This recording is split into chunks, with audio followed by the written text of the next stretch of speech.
39, lost my late wife 6 years ago. I have a 16-year-old son, Daniel, and I recently got engaged to my fiance of 2 years. Her mom and I aren't on good terms because of how she behaves. She's a controlling, self-centered, Dolly Parton wannabe. Wow, I really do have an image of her in my head. I learned to ignore her crap, but she's been annoying Daniel and criticizing his personality regularly. He's a private kid and still hasn't gotten used to the new family dynamic, but he's in therapy and is doing fine. She keeps diagnosing him left and right, calling him antisocial, autistic, and other crap. I'm sorry, is she a doctor? I googled it. Fact is, Daniel is a shy, well-mannered kid, but people confuse that with being antisocial. Mother-in-law tried several times to force Daniel to open up by embarrassing him with personal questions on family dinners and test his personality type. Honestly, it's things like this that make people antisocial. People wonder why others are antisocial, and this is exactly why. I've realized the effect her behavior had on Daniel, so I gave him the choice to no longer be in the same room / house as mother-in-law, and he appreciated this a lot. Mother-in-law didn't like that Daniel kept his distance. Why is it surprising that he kept his distance from her? You suck, mother-in-law. Don't be surprised that people don't want to be around you. Mother-in-law didn't like that Daniel kept his distance and no longer visits, and kept talking about how spoiled he will become for her daughter to deal with. I told her to stop bringing it up, but she cried, "I'm just doing it for Danny."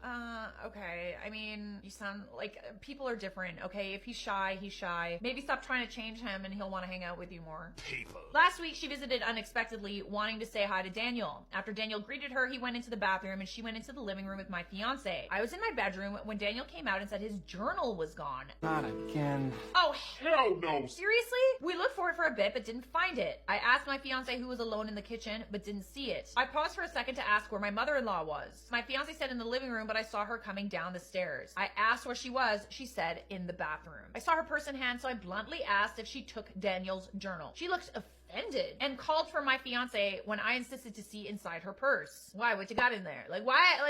It's always the people that have something in their purse that shouldn't be there that are suddenly not letting you look inside their purse. She wanted to leave, but I didn't let her. Fiance told me to stop it, but I insisted the journal was in there. Mother-in-law tried to explain this was her only chance to get to know Daniel because she cares about him. No.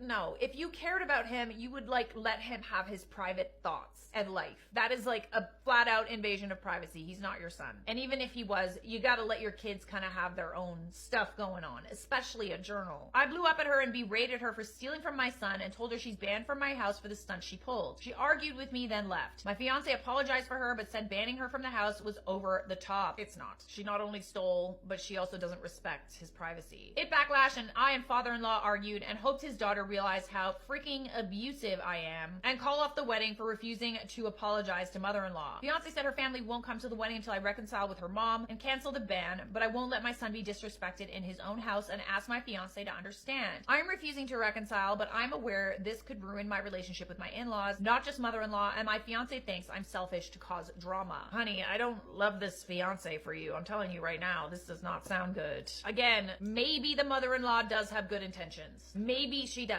However, there's been no apology. Yeah, I don't know if I love this for you, babes. That's kind of a bit of a problem for me. I don't like it when spouses don't support you when you have altercations with your in-laws. Not the a-hole, and if I were you, I'd put off the wedding until you know for sure that your fiance understands and will stand up for your son and you to her family when stuff like this happens. I think the ban is 100% justified. I mean, if she didn't just go and take something that wasn't hers, that was very private, I would say just continue on as it is, but clearly she cannot be trusted in your house. Postpone the wedding. Also hate to say this, but do you have an ironclad will? I shudder what to think what would happen if you suddenly died and your fiance so easily influenced by her mother. That's the ticket. OP, if your fiance isn't willing to stand up for you after something like this, she never will. You need to make it clear that you're not going to put up with this anymore, and she needs to choose between you and your son or her mother. Period.